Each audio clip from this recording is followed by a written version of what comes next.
Hi everyone, today we are going to discuss true, false, not given. In my previous video, I told you about some main steps and tips to solve this question type. This is the time to implement those tips. Here is a piece of information for you and questions related to this one is given.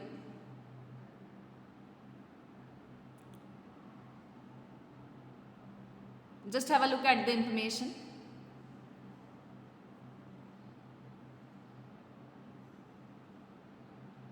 Okay, come to the first question. What is written? Daydreaming is a worthless skill. हमारा question क्या आ रहा है कि जो day dreaming है वो क्या है? वर्थलेस स्किल है, राइट? फर्स्ट स्टेप हमारा क्या था कि क्वेश्चन में से कीवर्ड को अंडरलाइन करो. किसके बारे में बात कर रहे हैं? ये डे ड्रीमिंग के बारे में बात कर रहे हैं. इट्स अबाउट डे ड्रीमिंग, तो ये ऑब्वियस वर्ड है. हमारे को क्या ढूंढना है कि ये कौन सी स्किल है? ये वर्थलेस स्किल है. क्या रिटर्न है? This is a worthless skill, right? अब डे ड्रीमिंग के बारे में इन्होंने दिया क्या है? Let's locate. Day dreaming is generally viewed as an impractical wasteful activity. One should be doing something useful, not just sitting or walking around with one's head in the clouds, but rather than being of little worth, the capacity to fantasize is a priceless skill, a thoroughly useful tool, a tool for all seasons. See, अब इसने skill की बात करी. अब ये नहीं कि worthless है तो आप उसका फर्स्ट सेंटेंस पिक कर लो कि हाँ it is viewed as an impractical wasteful activity. No, वो एक्टिविटी के लिए है. मेरा क्वेश्चन क्या है? स्किल के लिए. ये आप हमारा एक कॉमन एरर है ट्रू फॉल्स को जो बच्चे करते हैं कि हाँ वर्थलेस था तो वेस्टफुल. मैम इसका सराहना मैंने इसको देख के आंसर कर दिया, बट इसको देख के आंसर नहीं करना क्योंकि उसने क्वेश्चन स्किल के लिए किया and skill is given in second last sentence, right? So pick that sentence. उसने क्या बोला? The capacity to fantasize is a priceless skill. What is written? Priceless skill, right? अब वो तो बोल रहा है कि ये क्या है? प्राइसलेस है. क्वेश्चन बोल रहा है ये क्या है? वर्थलेस है. Now tell me what is given. Opposite is stated, right? Now see the explanation. What is written? In paragraph it is written that rather than being of little worth, the capacity to fantasize is a priceless skill. Reverse है ना? Question कहता है worthless. Priceless का meaning है कि आप उस चीज़ को, वो बहुत चीज़ प्रीशियस है, राइट? बहुत अनमोल है वो चीज़. क्वेश्चन कह रहा है कि वर्थलेस है, बिल्कुल उसका कोई यूज़ ही नहीं है.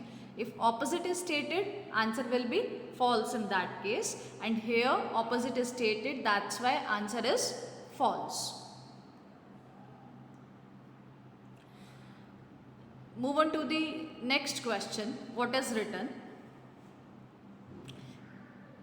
People think daydreaming is a wasteful activity, right? अब देखो, अब एक्टिविटी के लिए क्वेश्चन आया आपका.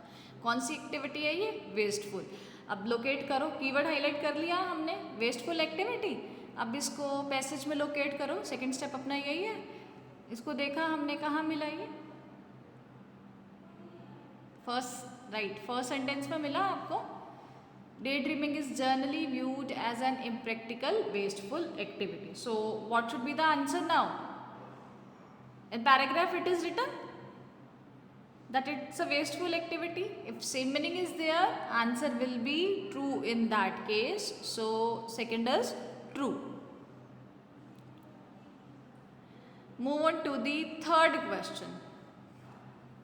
In third question, what is written? Organizations should be legally bound to institutionalize daydreaming processes. Organisations should be legally bound. किसकी बात कर रहे हैं? ये ऑर्गेनाइजेशंस की बात कर रहे हैं. और क्या बोल रहे हैं कि लीगली बाउंड होने चाहिए. किस चीज़ के लिए? Institutionalize day dreaming processes, right? Just have a look at the paragraph. What is written? Locate this keyword whether it is given or not. Daydreaming is an essential ingredient in most, if not all, creative processes.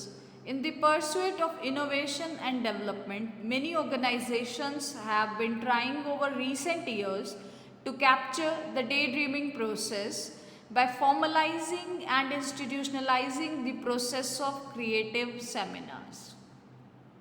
अब देखो word कुछ आया है यहाँ पे, institutionalise word match करेंगे बच्चे, ये बच्चों के पॉइंट ऑफ व्यू से बता रही हूँ कि वो क्या देखेंगे, वो इंस्टीट्यूशनलाइज तो गिवन है, राइट। अब इस बेसिस पे आंसर जो है आपका नो या ट्रू, मतलब ट्रू या फॉल्स नहीं हो सकता। क्यों नहीं हो सकता? ये कॉमन एरर है जो हम लोग करते हैं, बच्चे करते हैं मेनली। अब इसमें देखो मैंने कीवर्ड को हाईलाइट किया है, किसकी बात कर रहे थे वो, इसमें एक मॉडल गिवन है, should be legally bound, legally bound होने चाहिए, right.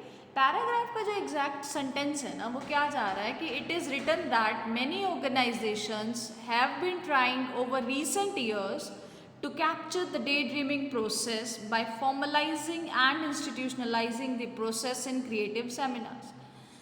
Should be legally bound की इन्होंने कहीं बात नहीं करी, शुड बी लीगली बाउंड जो है वो मिसिंग है पैराग्राफ में, और मेरा मेन फोकस क्या है, मेरा मेन फोकस तो इसी वर्ड पे है कि should be legally bound. Answer will be not given in this case. अब ये नहीं कि बच्चे कहें कि भाई फॉर्मल ये इंस्टीट्यूशनलाइज तो मैच हो गया बाकी नहीं था तो that's why I have written false, ये गलत है। क्यों गलत है? इंस्टीट्यूशनलाइज की बात कर रहे हैं, कंसेप्ट जज करो कि किस रिगार्डिंग पूछ रहे हैं आपसे, वो किस लिए पूछ रहे हैं कि that should be legally bound and this main concept is missing in the paragraph, so our answer is not given. Don't get confused between false and not given, always judge like this, you will get the right answer. And remember one more thing, if true false not given is written in the instruction, write true false not given. If yes no not given is given in the instruction, write yes no not given. Write according to the instructions, so always read the instructions very carefully. Practice this question type at home. Thank you.